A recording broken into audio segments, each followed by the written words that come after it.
national security as a pretext to violate people's privacy and compromise the security of millions of people by not disclosing the zero-day vulnerabilities.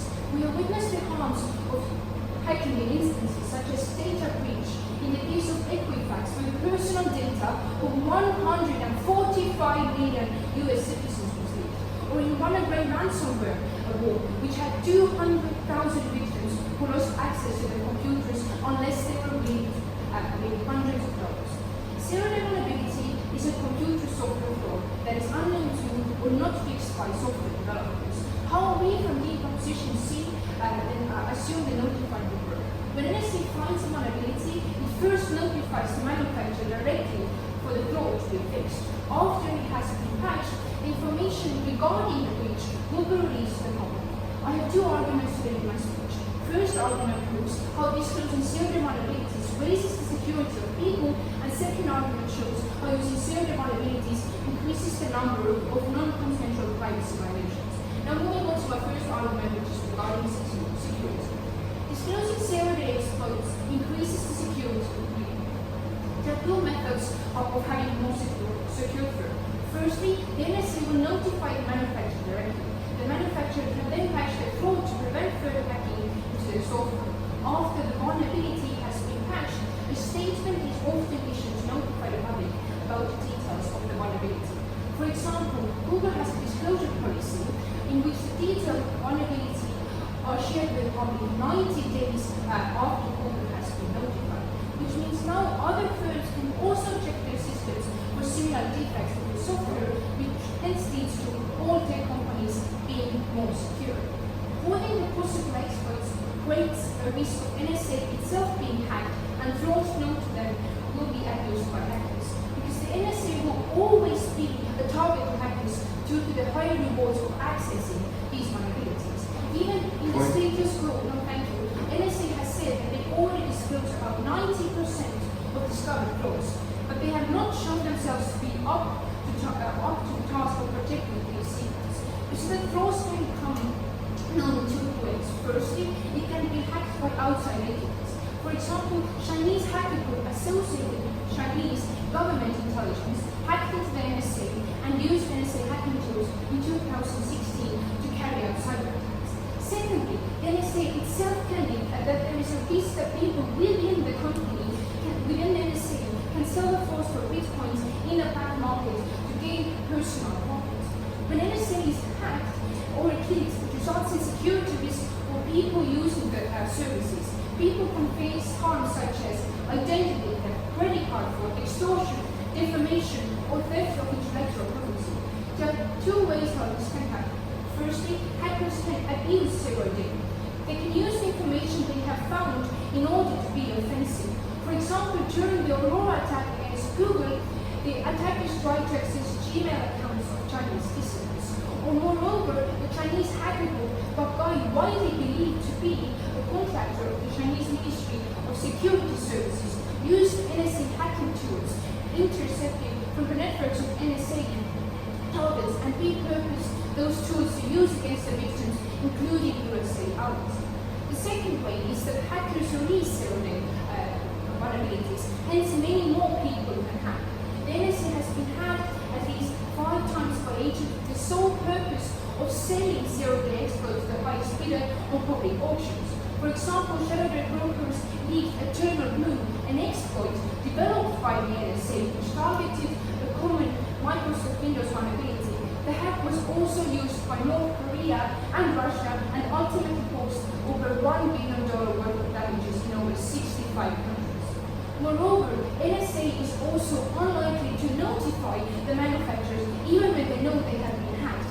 Even the NSA, in a moment, NSA became aware of the shadow brokers having stolen the 5 Windows vulnerabilities. It didn't notify Microsoft as to not compromise their own tools.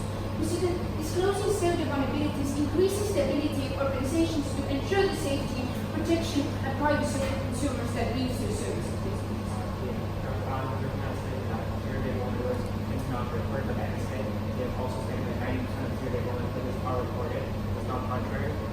Yeah, cases, all the 10% they currently looked are the most crucial ones that are going to exploit the security the most, and hence we see that all zero-day exports have been closed.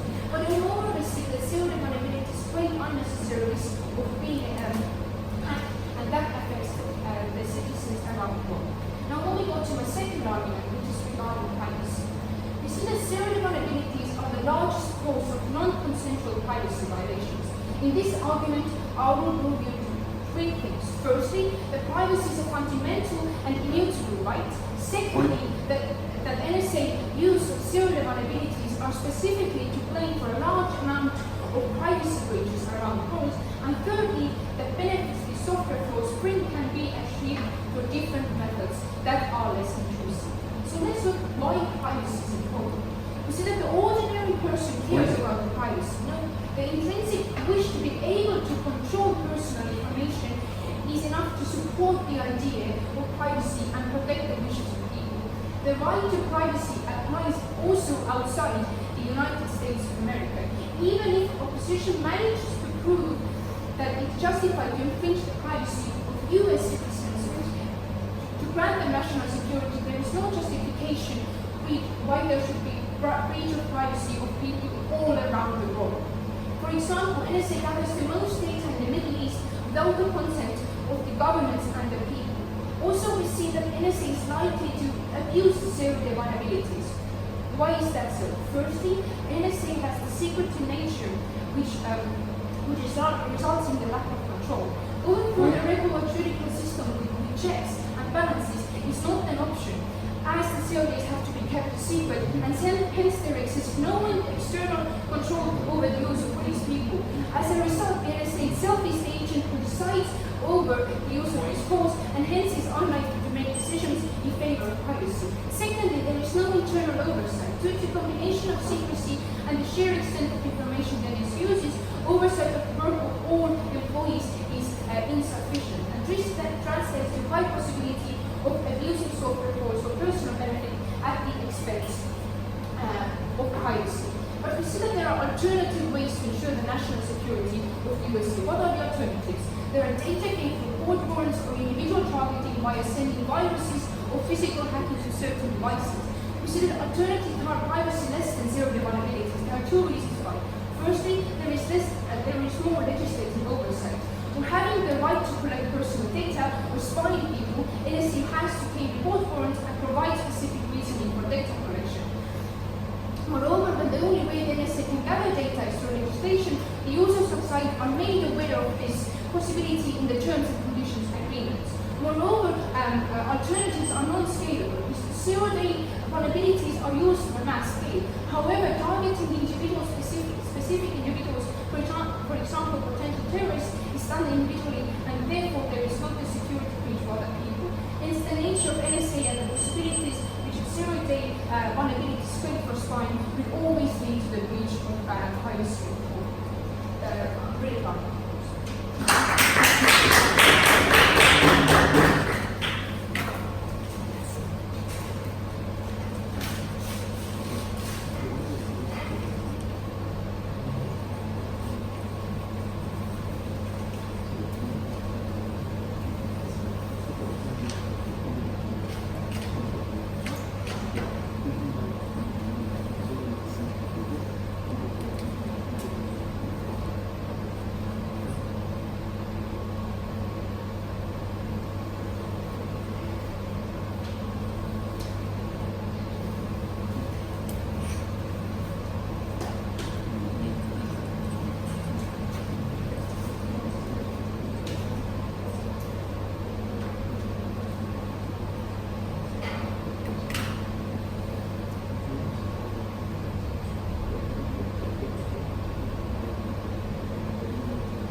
Why then should the protection of sensitive information not go to the most capable agency? Before we dive into this debate, we have a few definitions to present. First of all, the definition of a zero day. A vulnerability in software that was previously unknown and can be exploited by hackers. The NSA is an arm of the U.S. Department of Defense responsible for the global monitoring, collection, and processing of information and data for foreign and counterintelligence purposes. Now, here is something which the proposition side never touched on. The vulnerabilities equities process, a process used by the U.S. government in general to determine on a case-by-case basis with a leaning towards disclosure instantaneously how it should treat 0 days that the NSA requires. Now, to give some context, 0 days are found by the NSA when the NSA uses its hacking team to discover them or finds out about the vulnerability through extensive networks. The NSA keeps 10% of 0 days required and reveals the other 90%. Already, this demonstrates that the VEP process has been operational and does work. And now we are brought to the case division. Right. Okay, but even when the NSA only had 10%, it was still hacked, and all of its 0 day vulnerabilities were used to take away the privacy of people and so that hackers could access them. Please, thank you. Please keep it more concise for now. My second speaker is going to be addressing that particularly much, and we are brought to case division. The proposition's word is to prove beyond reasonable doubt that of the 10% manufacturers are keeping, that of the 10%, if all 0 days were disclosed, manufacturers would be capable of protecting and patching every 0 day to the effective, every 0 day with complete effectiveness, that the 0 days would not be more at risk in the hands of the software manufacturers than they would be in the hands of the NSA, one of the strongest agencies in the U.S. Department of Defense.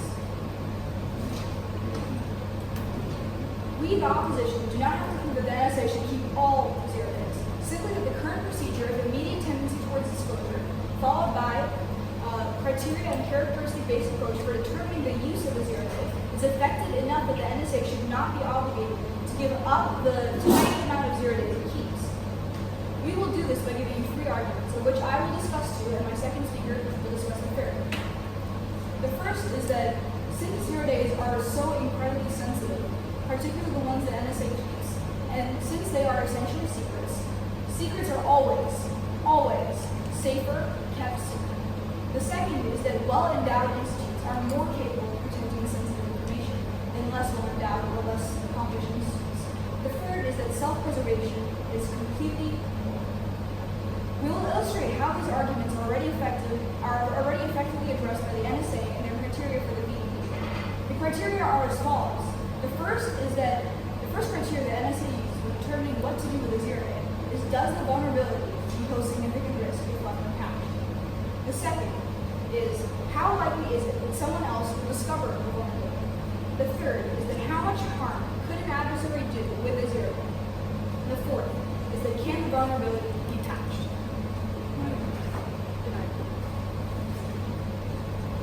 Okay. Now, before we go into explaining why these criteria are so important and so integral to the reason that the NSA should not release every 0 day they acquire, we must first go into our arguments.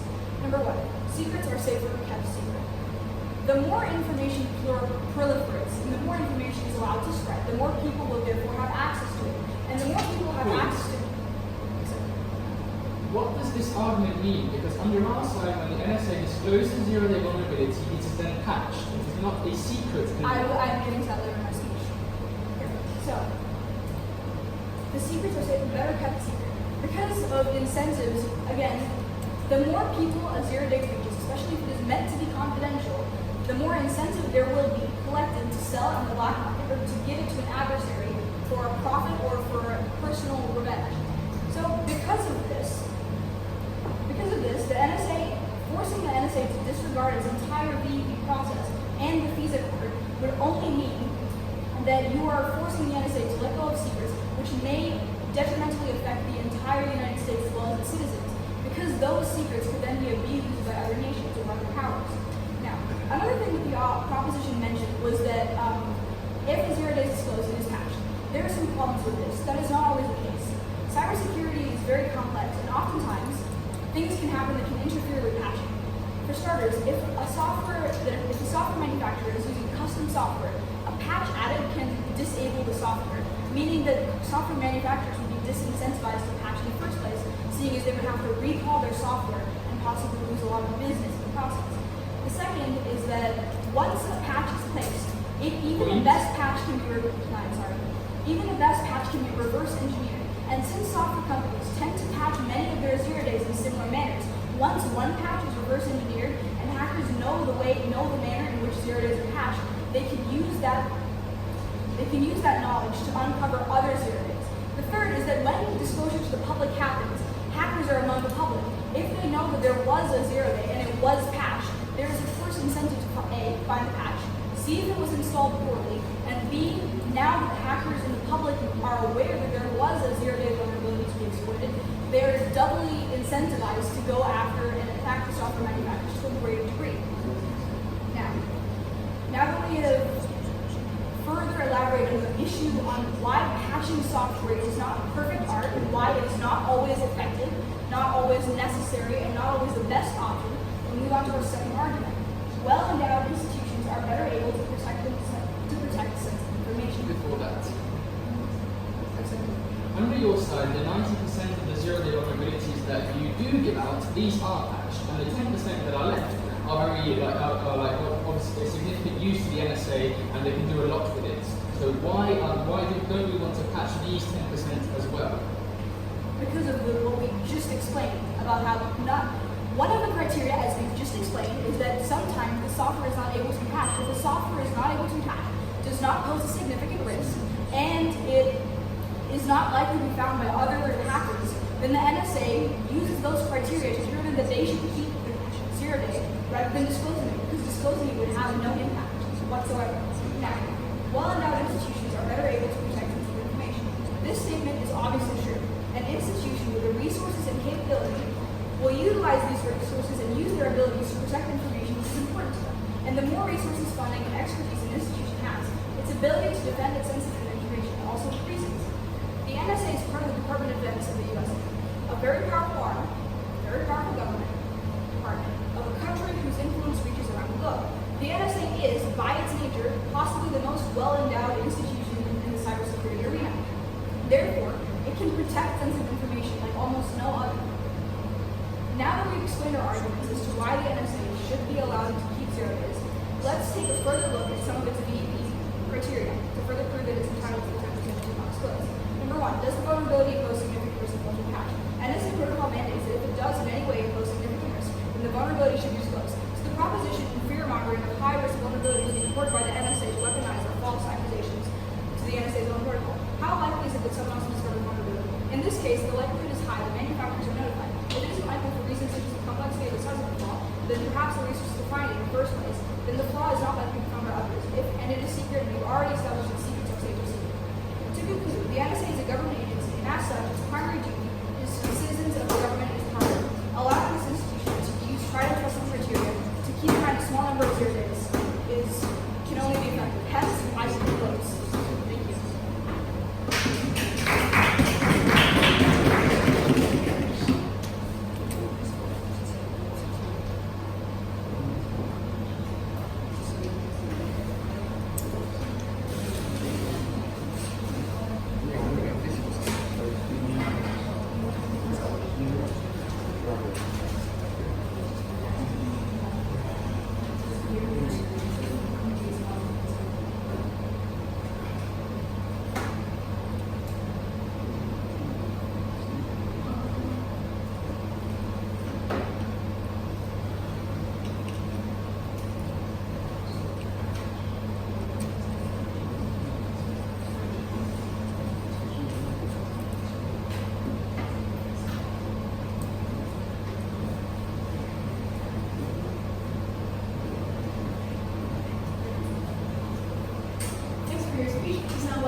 I think that most of the leader of opposition speech has already been taken down by our first member's speech. I think that they miss two key points of framing.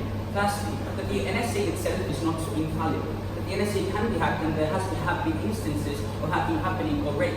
But secondly, that the NSA is quite obviously not the only agent in the whole world who has access to zero-days. Moreover, the second piece of framework that they simply miss is the fact that zero-day vulnerabilities or exploits are not used to protect the personal data of people, but rather to access this personal data of people and to use it in some ways that are beneficial for the state. These both two things firstly mean that even if the NSA is good, as the first speaker of the opposition tells you, then other agents might not be as good and have proven to not be as good. Therefore, all of our arguments still stand, at least in those instances, which has been our case to the biggest extent. They need to respond to those points about why other agents do things the same way, and why the NSA should therefore not try to act in a prophylactic manner and try to eliminate these flaws in the first place. In my speech, firstly, 3 points rebuttal concerning their case, and then brief rebuilding, finally moving into my own extension about why it's more beneficial for us to move into defensive measures rather than having offensive measures such as zero-day vulnerabilities.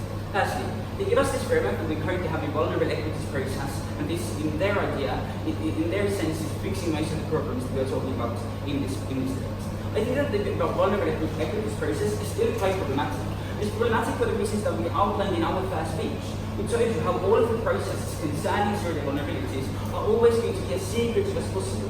This is especially true for the things that we are thinking about. We're talking about a vulnerable equities process. These are the zero days that are the most high impact. The NSA wants to give out the least information about. All of these decisions will mostly be made by the NSA itself. This means that they are never going to give out the most high impact things because they don't want to share the knowledge that they have about these zero-day vulnerabilities in the first place. Why this is problematic is because of two reasons. Firstly, there come huge harms in instances where the NSA is hacked. These are the things that we've been talking about in our speech, that in instances where the NSA leaks some of this information, then other agents use this information to a really huge extent. But moreover, huge harms are created when another agent finds them. The NSA isn't the only agent who has zero-day vulnerabilities. Chinese government, Russian government, various hacker groups also have zero-day vulnerabilities. Instances where they find the same flaw, they can exploit that flaw constantly because of the fact that the NSA hasn't given the software developer the chance to actually fix that vulnerability and ensure that people can actually be safe. The first argument is about how secrets are better kept secret.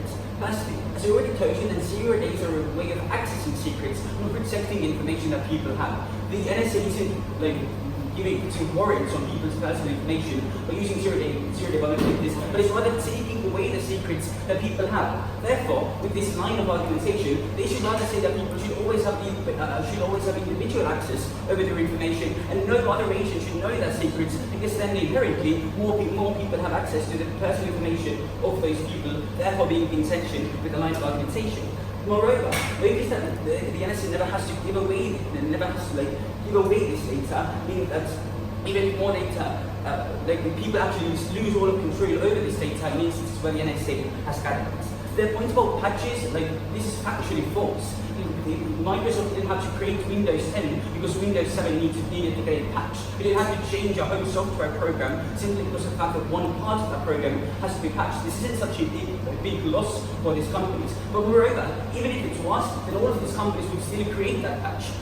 Personally, we've seen it happening constantly. Patches aren't an exclusive thing, they're a rare thing even. But moreover, these companies would lose a lot more resources in instances where they would be unable of granting people safety, meaning that these companies have an inherent incentive to make their programs as good as possible. This means that all of our first arguments still stands. We're able to tell you that in instances where we actually fix these flaws, which we are going to do once we disclose your vulnerabilities, people are going to be safer, and it also means to be safer because NSA, which is an infallible organization, is not going to have the supreme amount of data over people which can inherently be hacked. Before we go on to my last point, what's on there? There's the obligation to believe that software manufacturers are infallible and that they should not be bad actors that greatly exacerbate issues.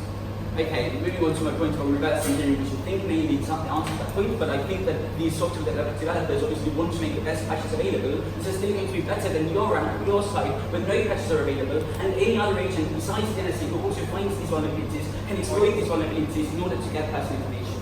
Moving on to the point about reverse engineering. Firstly, I think it's quite difficult to reverse engineer, and this is something that's going to happen so fast. They never give an answer why this is actually easy to do, why this will happen in all instances. But moreover, I think it's comparatively better. The reason I just said, this is where you don't give out any type of patch, and the personal data of people is going to be in a more vulnerable position simply because of the fact that there isn't no safety mechanism for them, because the security hole is still out there. The NSA isn't the only agent finding certain vulnerabilities, and in the chance where someone else also finds that vulnerability, that they can get access to all of our personal data. Finally, we already touched how Google is already doing that, and it's already disclosing the patches they make. We don't see massive security breaches happening to Google on a daily basis, therefore we probably are able to have some checks and balances and not have all of these patches simply fall through. The fact that things are better with well-endowed institutions is like I've rebutted this all throughout my speech, because even if it was true that they haven't proven that the NSA is the only one who would have access to 0 days, like eventually the long term, but moreover, they haven't proven that the NSA itself is infallible. In instances where people's data is lost, then we think that the NSA has done a bad job.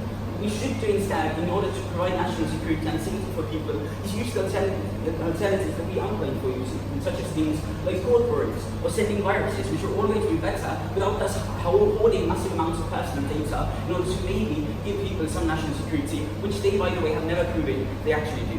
Moving on to my own point in extension. Ladies and gentlemen, we are currently living in a digital arms race. We think that the NSA should shift the paradigm and move towards defensive measures instead of offensive ones. 0 days generally are used as a device for attack, not as a response to someone else's attack. Less offensive capabilities in the form of 0 days lead to less potential attacks by NSA's enemies on people and organizations that the NSA wants to defend. There are 2 ways that we can deal with the problem in one-sided position. Firstly, there are generally less offensive tools because we fix potential vectors of attack. This has been proven in our first speech already. We also think that the NSA has the most exploits because they have the most resources and expertise. Therefore, once the NSA's amount of 0 days, which is probably the biggest in the world, is going to be fixed, we think that a huge amount of general safety is going to be received under our side, because most of people's information will be locked up and protected more safely than it ever would be under their side. But moreover, we think that we can find and fix new security holes much faster. At the moment, the NSA is seen as an adversary by many companies, because the NSA is breaching privacy and accessing data that these enterprises have in a very ugly way. This is the reason why Apple, for example, declined to create a backdoor for the FBI in 2015, because they aren't on good terms with government agencies and think that the government agencies are breaching the privacy that their customers should have. The NSA now changes this attitude, because instead of being egoistic with that power, they share their knowledge for a greater good, therefore also helping these companies. The companies have an incentive to work together with the government agencies once opportunity arises. They want to find security holes in order to prevent security leaks and help them maintain a good public image, keep their stock prices high due to the fact that they are constantly seen in scandals by breaching people's privacy. Google's stock price dropped by 1/6 after the Aurora attack became public in 2010. This is a damage that Google will always want to keep away and therefore be willing to work with government agencies. Enabling such behavior between companies and the NSA makes it possible to find more potential vulnerabilities and fix them, thus protecting the safety of the information of every person out there. For all of these reasons, very practical purpose.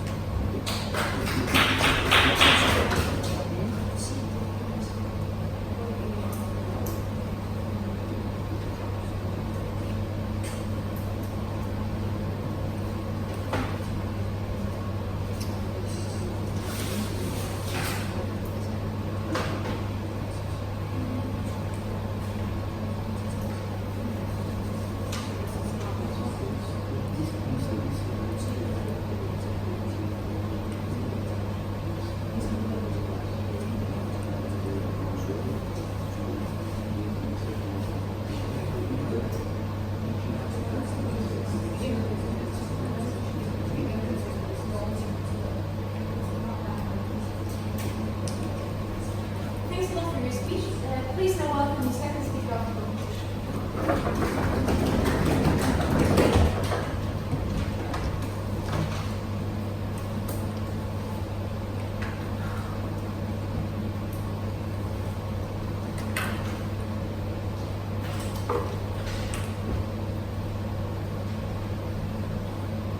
If one has both the means and justification to protect themselves, should they? The answer is yes, of course. In fact, we would consider it irresponsible of a person if they didn't. It's as if someone with a raincoat went outside when it's pouring outside and just left their raincoat behind. We call this person irresponsible and and there's no harm in taking your raincoat outside and protecting yourself. Ladies and gentlemen, the realm of cyber warfare is one that is a thunderstorm right now and will only become a hurricane later. And to say that it is morally wrong for the NSA to protect itself and its citizens is simply irrational. The point is that this is the only moral action that the NSA can do because the United States has 300 million tax-paying citizens under their umbrella. To leave them behind and to leave them out in the hurricane and out and vulnerable to the vulnerabilities of zero-day vulnerabilities or to the vulnerabilities of other nations denied. To leave them would not only be irresponsible and cruel, but in essence immoral. But before I elaborate on this issue, I feel obliged to deconstruct two main arguments that have been made by the team opposition. First of all, raising the security of people. Well, this is not necessarily true because the NSA is by far one of the most capable, is composed of one of the most well-endowed resources in terms of monetary, most endowed in terms of capacity, in terms of employees. Now, to say that releasing this information is going to increase safety is not a point that makes sense, because software manufacturers are not more capable than the National Security Agency of the United States. They are not more capable than the National Security Agency of the United States. Take it. We are forcing the NSA to disclose their zero-day vulnerabilities and give away all of the data they have access to behind these zero-day vulnerabilities. They don't have to make all of that data public, they should be just deleted. The point, the proposition brings up a great point. However, it is indirected because we are not necessarily talking about all of the data that is being accessed by the NSA. We are talking about the zero-day vulnerability in and of itself, which means the weakness of the NSA, which means the weakness that makes that data vulnerable. Yes, the NSA has a list of those zero-day vulnerabilities, but it doesn't necessitate that the NSA has a list of all the data or has compiled all the data and is sitting on it. Furthermore, the erasing of non-consensual privacy breaches. Well, number one, it is not the NSA's responsibility, because they have a moral obligation to the people whose money they are using in order to run their operations to protect them. It is not about all manufacturers or all users of all software manufacturers. Rather, they have a specific responsibility to their own citizens. Now, the alternatives that have been produced, where software manufacturers were introduced, the proposition is introducing a faulty claim where the idea that patches are not irreversible. This is not true. Patches draw attention, specifically in the case of zero-day vulnerabilities, because every single day that a zero-day vulnerability increases or is known about, the pressure increases for the solving of that problem. Zero-day vulnerabilities mean that within 24 hours, a company's data is denied. The company's data will be vulnerable to external hackers. This means that once software manufacturers are aware of the zero-day vulnerability, they face intense time pressure to solve this problem, which means they're more likely to make mistakes, and which means they are more likely to have weaknesses in their patches. Furthermore, these patches, not all patches are producible. Some patches are in fact in the basis of the software themselves and result in the initial stages of programming. These mistakes cannot be solved overnight by sending out a Windows update, as the person mentioned in their update. Furthermore, this means that we have three main clashes. Number one, software manufacturers aren't capable. However, we believe that they are not capable. The opposition seems to believe that they are. It seems to believe that they're more capable than well-endowed resources, and seems to believe that somehow by informing software manufacturers, they will be more capable of introducing patches and more capable of protecting security. Furthermore, I would like to highlight what they failed to show. They failed to show how these zero-day vulnerabilities will be communicated safely. Neither of the first two substantive features introduce any policy or any methodology that zero-day vulnerabilities would be communicated safely. As a result, these methods could be intercepted. That's what our first argument was all about. Secrets are better kept secret. The more people that know, the more people that are aware of things, the more chances there are for them to be intercepted. The opposition has not responded to that at all because they have not introduced any safe methods for these zero-day vulnerabilities to be introduced. Furthermore, they have not answered the burden, which is they have not placed any burdens, which is, in this instance, to prove that software manufacturers are number one, capable of protecting and patching, and number two, the 10% of the 10% zero-day vulnerabilities that the NSA holds on to. Furthermore, I would like to rebut one specific point that the opposition brings up regarding the NSA being malicious in their pursuit of zero-day vulnerabilities. How can one be malicious when they release 90% of them and only hang on to 10%? This is not malicious. This is being wise and judgmental about the ones that they can. Now, furthermore, I would like to talk about the VEP and their process, which has been released to the public and is not a secret to the public in public documents about what the processes are and what questions need to be answered in order for zero-day vulnerabilities to be introduced. Before I introduce those, your point. Even if some of the patches that we give out to people are faulty, then wouldn't it still be a worse character for people to have their personal data possibly taken away by the Chinese government or some weird hacker group due to the fact that the zero-day vulnerability still exists and can still be exploited by anyone who finds this hole? Zero-day vulnerabilities for United States citizens is the NSA's main major priority. As I've stated multiple times, because they've entered that moral contract of responding by being paid with their tax dollars. Further, to speak about the Chinese infiltration, the NSA could have their own implementation or strategies to defend their citizens in particular, or defend their citizens' data. They have no obligation to all the users of all software manufacturers in the world. Furthermore, now I would like to introduce the questions that the NSA attempts to answer in order to make sure that these software manufacturers are notified, or it is justified to notify the software manufacturers. Number one, does the vulnerability have significant risk if left unpatched? If the answer is yes, then the NSA is likely to release it to the software manufacturers in the 90% that they already released. Number two, how likely is it that someone else will discover the vulnerability? If it is likely that someone else will discover the vulnerability, the NSA is likely, and it's put it into their documents, that they are likely to release the patch. Number three,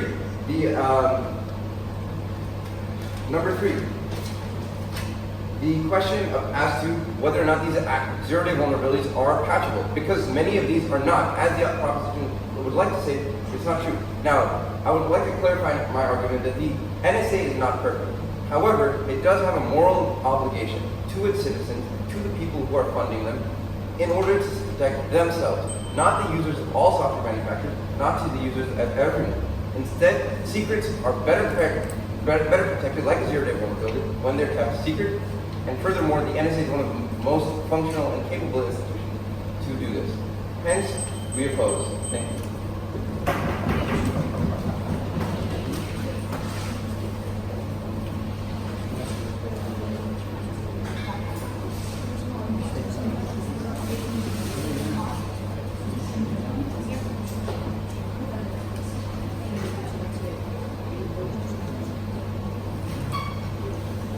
Thanks for your speech. Please now welcome the third speaker of the proposition.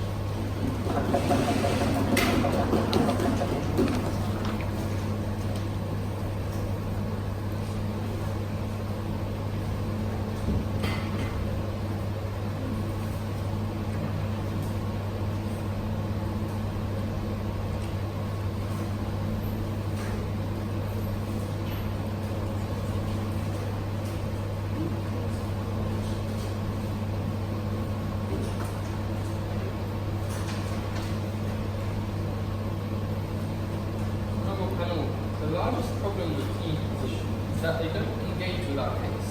Least of all, they don't engage with a very important point of ours, which is the right to privacy. The fact that as an extension of the US government, the NSA has an obligation to not infringe on the rights of privacy of other citizens, or actually citizens around the world, with no oversight. We think that it is an irrational right to protect the right to privacy. For example, an analogous situation would be to provide security to all citizens in the United States, that the police would have access to every single person's home and keys to every single person's home, because in these instances, they can go into people's homes whenever they want, look at whatever they want to, take whatever they want to, because in these instances, they might be able to provide some sort of extra security. Now, this is already a scary thought, because none of us would like that idea, because we value our privacy, the fact that police can't go into our homes without a court warrant. This is already scary. But now imagine that the police also keep all of our keys in a safe that can be lockpicked by thieves. and that these teams are not even providing security, but these teams are going to be looking at our private information and are going to be infringing on all sorts of rights. For example, all of the harms that we've already provided in our first speech. This is the reason why privacy is important and why they haven't fully engaged with our case. But I want to look at two things in my speech. Firstly, I'm going to look at NSA's fallibility and show you why it isn't such a good agent to have all of these zero-day vulnerabilities and all these zero-day vulnerabilities. Secondly, I'm going to look at how, or I'm going to show you why zero-day vulnerabilities are not important in providing defense and why patching is a very good thing that we should have in our society. First of all, NSA's fallibility. They say that the NSA, in their first argument, the NSA is a better protector of zero-day vulnerabilities. 2 points. Firstly, this doesn't engage with our case. The fact that we say that when the NSA publicizes these zero-day vulnerabilities to these companies, then they are patched. They are no longer secrets. They are no longer things that can really be used against these companies anymore. No. In our first speech, we already said that the NSA first tells these companies, and then, for example, like Google, it becomes public after 90 days. This is obviously enough time for all sorts of software problems to be patched. But secondly, obviously the NSA is not a very good protector of zero-day vulnerabilities because we already brought examples of it being hacked, or it being hacked, for example, in the Shadow Brokers case, or it being hacked by the Chinese military intelligence, even though it only has 10% of all the zero-day vulnerabilities it could have, which means that it hasn't shown itself to be a good protector of these zero-day vulnerabilities. But now, they say that, okay, but overall, if we go by a case-by-case basis, then this is already enough to show that, like, maybe NSA only keeps the sort of zero-day vulnerabilities that are very beneficial for it. But we also already explained why the NSA would often make the wrong decisions in these cases. The fact that their aim is to increase security, not guarantee privacy. And because of this, because they're an organization made for security, and they will always often increase security in an unjustified manner by A, disregarding privacy. The fact that most data is gathered from citizens in the Middle East, for example, who have given no sort of authority for the NSA to do that, or have not voted in a government that is going to be regulating the NSA in these instances. And we think the NSA doesn't have a right to weigh up the security of US citizens over the right of privacy of citizens around the world. But B, we also think that to ensure secrecy, the NSA will often make it likely that its power will be abused. The fact that there exist dozens of cases of abuses for personal gains inside NSA's employees. For example, in one case, an NSA employee spied on 9 women for 6 years. This only became apparent after the fact that one of these women themselves raised this concern because it was so apparent that this person was spying on them. Because of its secrecy and because of the overall no internal oversight, there exist many different ways in which the NSA is fallible and in which it doesn't really show itself to be a protector of all sorts of rights that are important in our society. Yes? If the argument the team opposition is making that the NSA is not infallible, you're making the argument that the NSA is not that the NSA is completely perfect. We're arguing that NSA is much better than its individual software manufacturers. Yes, but I don't understand what that means in regards to our own case when we say that we think that the NSA should disclose the zero-day vulnerabilities, and in that instance, these are not kept by the companies. These are patched. They aren't problems anymore, which is why this analysis doesn't really engage with our case. And I'm moving on to the second question about does it really provide this defense? First of all, they provide 3 mechanisms to show that why sometimes we shouldn't patch things. Let's go through all of them. Firstly, they talk about the fact that sometimes companies have custom software, and that if they want to patch this, then they will have like loss of money. Software can't be called back. There is a difference between hardware, which is computers, and software, which is programs, which means that patching software, patching programs, isn't going to be a really expensive thing to do.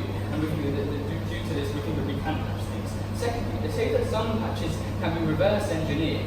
This is problematic because they themselves publicize 90% of patches, or 90% of zero-day vulnerabilities, and they don't show why this harm doesn't exist under their side. But also, we don't think this is really true that they can really be reverse engineered, because otherwise we'd have a very stringent patching culture. The fact that when a patch comes out, or when an update comes out, every single person would want to update their system, because otherwise hackers could get access to it. But that's not the sort of culture we have. That's not the sort of risk that we're talking about. Even when something is patched, we think that that doesn't mean that you can always reverse engineer zero-day vulnerability to get access to these systems. But even if that's true, then companies will still always quickly patch these things. They will, when they understand that there is a zero-day vulnerability, they may, for example, shut down their system for a day and then patch it, and we think that overall the problem of reverse engineering doesn't exist. But the last mechanism that they provide for why we should always patch things is that hackers might realize that patching exists.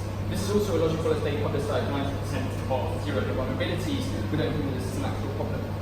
And now let's move on to a really important part, is that when we're talking about providing defense, which should be a really important clash in this debate, then they've never really proven what is the harm that they are dealing with by keeping zero-day vulnerabilities. Why is it important for the NSA to have these zero-day vulnerabilities? No analysis. We already provide an alternative. Things like physical hacking, things like going through court warrants, things like having moles inside of all sorts of like terrorist groups and espionage. We don't think there's a real benefit in their case because they haven't answered why our alternatives would be worse off. But now they also say that the NSA is like a very well endowed in the cyber arena and therefore it could be like provide defense very well. We think that because it is so well endowed, this is exactly why they would be so successful at finding zero-day vulnerabilities that other terrorist groups have or that other like hostile countries have, which means that we in proposition are protecting the people before these zero-day vulnerabilities are discovered by hostile states or hackers, because this is the sort of state that they are in before they are publicized. This is our benefit on T proposition. The fact that we are protecting people, and the reason why the NSA can find a lot of zero-day vulnerabilities but not protect them is because protection is extremely hard. The fact that it's almost impossible to make any system completely unhackable, and we've already shown you how it can be hacked. Also, we told you that in 5 cases, the NSA has leaked because of employees wanting personal monetary gain. The fact that because of these zero-day vulnerabilities, you can get a lot of money for them, that means that NSA employees can make a lot of money by disclosing these things or on the dark web for Bitcoin. Because of all of these reasons, we think that NSA should disclose all zero-day vulnerabilities.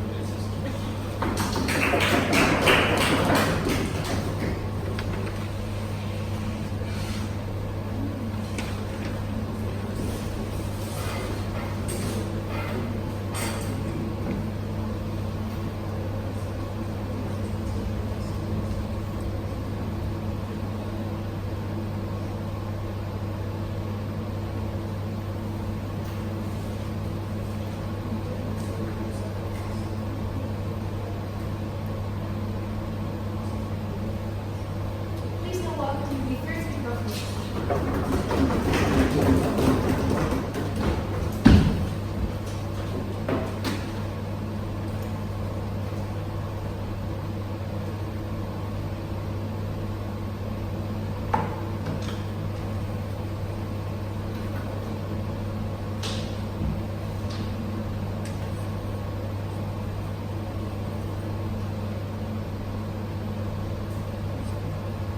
There is no software that is perfectly safe from hacking attacks. This is not a claim that the opposition would simply ignore. This is a fact that has been addressed and agreed with. And as a matter of fact, this is the same issue of which the government has failed to notice while they claim that manufacturers are able to perfectly patch out zero-day vulnerabilities immediately after receiving it. Time and time again, the government has stated that the opposition fails to understand how the NSA's reporting of the zero-day vulnerabilities could be harmful. Well, what the government seems to want you to believe is that software manufacturers are somehow capable of immediately patching their software in a way that is especially powerful against hackers. Now, this is illogical. Because as stated by the second speaker, as soon as a zero-day vulnerability is released to a company, there's immediately a time crunch against the outside hackers to fix this problem as fast as possible. As the government has stated, when Google faced the attack and lost 1/6 of its stock, it caused an entire economic downfall. And while the opposition completely agrees that that is true, what the government fails to realize is that this incentivizes software manufacturers who receive their zero-day vulnerabilities to fix the problem as fast as possible, without regard as to the consequences and the potential weaknesses in these patches. On another note, the opposition has stated that the NSA is completely abusing their privacy rights. Yes. About this tiny crunch, we already said in our first speech that the NSA would first report these zero-day vulnerabilities to companies, and after a period of time. So John Dagnan. Yes, they do indeed first report to software manufacturers, and yet the government has failed to explain how this form of communication will be safe against potential hacking threats.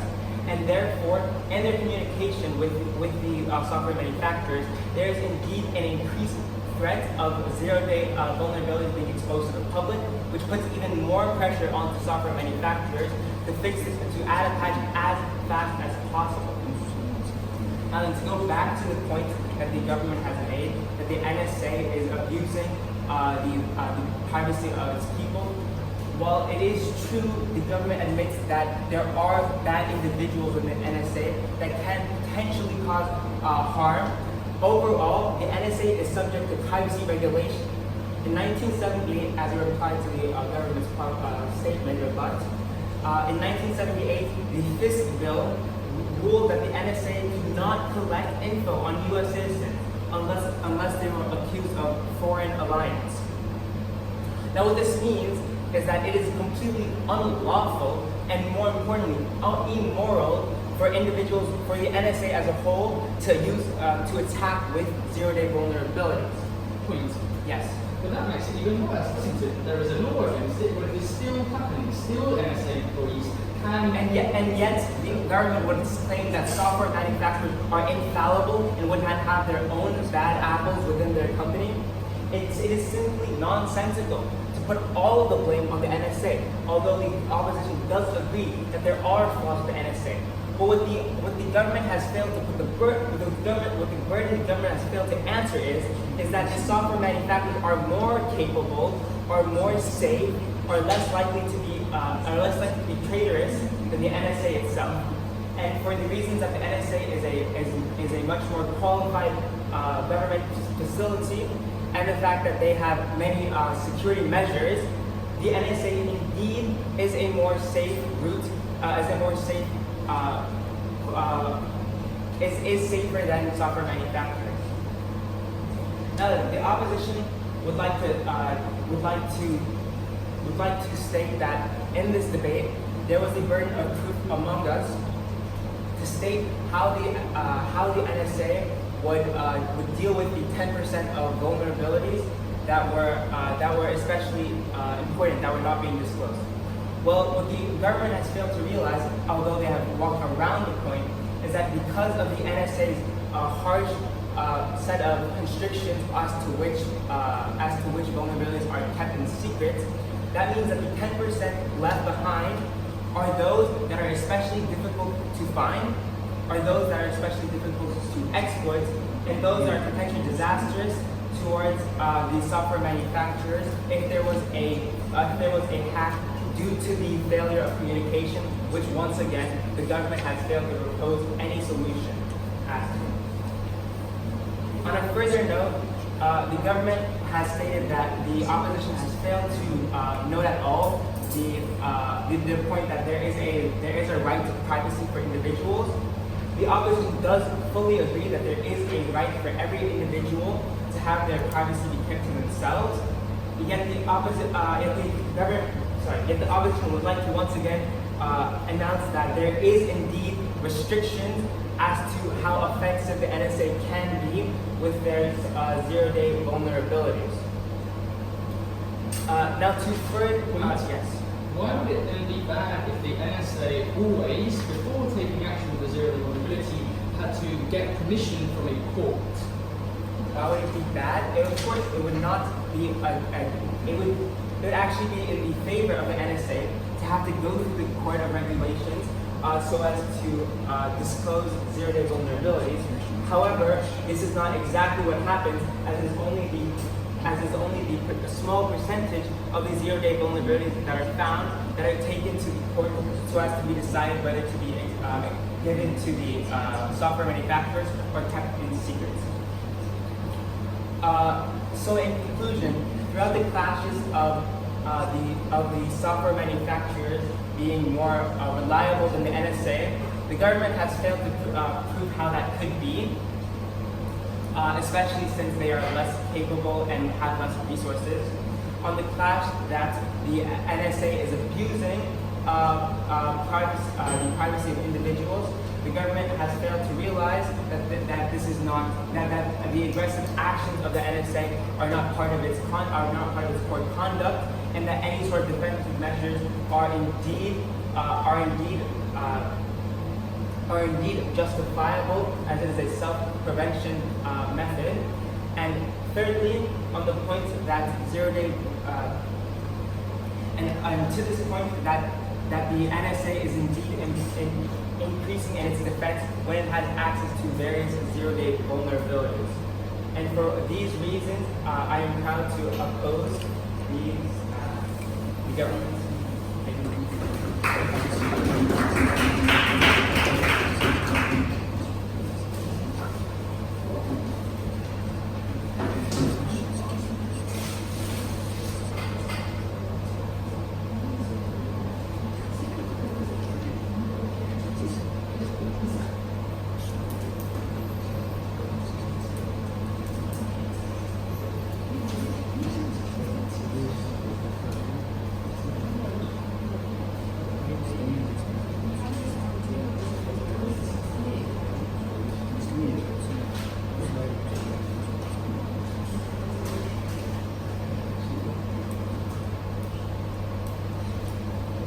Thank you for your speech. Please now welcome the opposition to reply to the proposed.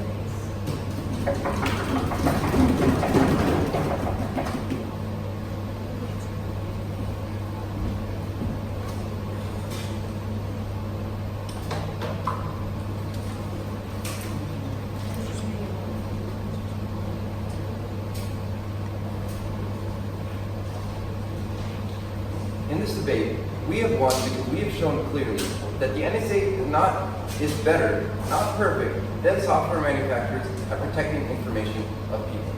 First, we did this by three arguments. Number one, there is no reliable methodology to disclose zero-day vulnerabilities, and none has been produced by Team Proposition. They haven't mentioned a single method as to how the NSA could effectively communicate zero-day vulnerabilities to notify software manufacturers without them being intercepted, without them exposing the software manufacturer in and of itself.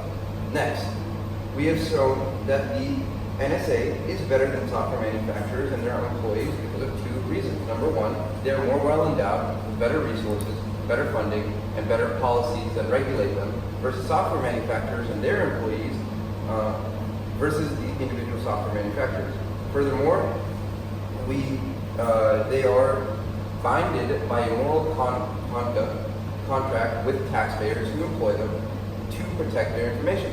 Software manufacturer employees are less likely to be binded, and we have already stated that some of these zero-day vulnerabilities face a critical, because they are only 10% of them are being kept, they face a critical screening process. Now, of these 10%, some of them are not patchable. Now, if a unpatchable software zero-day vulnerability were to be released to a software manufacturer, it is much more likely that a software manufacturer employee would release this themselves to the public, like Team Proposition is accusing NSA members of doing, when they have done that as well. But admittedly, they are much more likely to do that than an NSA employee would, because of that moral contract and because they have certain restrictions and guidance placed upon them. Furthermore, this leads me to our third point. The NSA has responsibilities to U.S. citizens because it is paid by their taxpayers. This point has been completely ignored by Team Proposition. They've continuously said that it is the NSA's responsibility to provide safety for all of their employees. However, this is not the case. In fact, they are being paid by the taxpayers, so number one, their responsibilities must lie to them. Furthermore, it is not in the capacity of any organization to protect everyone and all software manufacturers and all their users, which has been thoroughly stated repeatedly in our arguments. It is not practical. Furthermore, it is not their job to do that. Next, we talk about the Proposition's cases. Sure, they have told us that invasion of privacy is bad. We agree with that. But we have pointed out a very important distinction, that the NSA is not necessarily using these zero-day vulnerabilities all the time to take this information. Rather, they have the zero-day vulnerabilities, and they're holding very specific ones that are dangerous, that if they were to be released to the public, they could be unpatchable, they could be dangerous to the individuals and the users of that software. So, yes, while we agree that privacy is bad, they haven't provided a methodology for these dangerous things to be used and to be sold, to be given to software manufacturers. They haven't provided any burden for kids in order for this to be done. That's why we have won the debate, because we have shown that secrets are more well protected when they're kept in the hands of fewer people rather than in the hands of many, specifically when these few people are trained, when they are binded by moral contracts. Furthermore, we have shown we've shown that the NSA has more funding and more endowments in order to do that. For those reasons, we rest our case.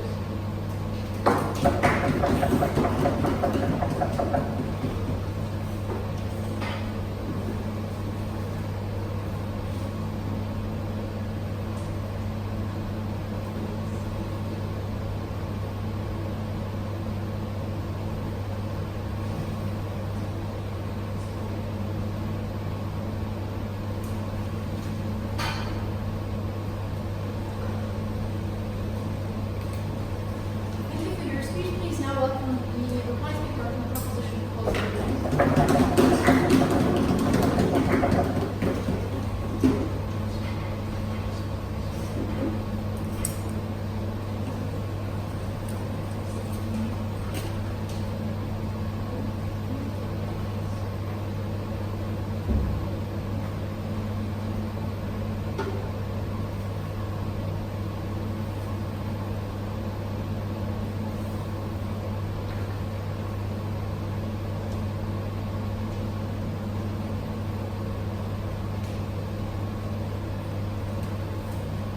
Before I get into what has been the main clash in this debate, I just want to note that the opposition bench barely even engages with the whole of our case.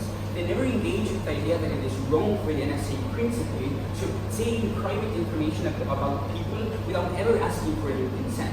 Moreover, they never actually engage with the ideas that we provide to about whether the NSA is actually efficient at providing any type of security after obtaining this information in a hugely unjustified manner. They never tell you what is actually going to be the impact on people's personal security, about which our first argument was fully about us telling you how the NSA is bad at keeping this personal information, and how other actors can still obtain this information, but moreover can use the zero-day vulnerabilities once they have found them, because the NSA has done nothing in order to actually make sure that in the long term, the people they have to protect, as some opposition constantly points out, can actually be defended. But moreover, they never tell you how the general security level is going to be bigger once the NSA has the accessibility to zero-day vulnerabilities. How they can actually provide national security, which we said in our first speech already, is the pretext they're using in order to go through with all of the personal abuses that we've been describing in this debate. The main points I want to talk about in my speech is personal privacy and how this played out in this debate, because this is the main line that we get eventually from the opposition side. They try to say that the NSA is the best agent at keeping personal information. Before I even go on to what the clash actually looked like, notice that the comparative the team opposition has been using has been wrong from the get-go.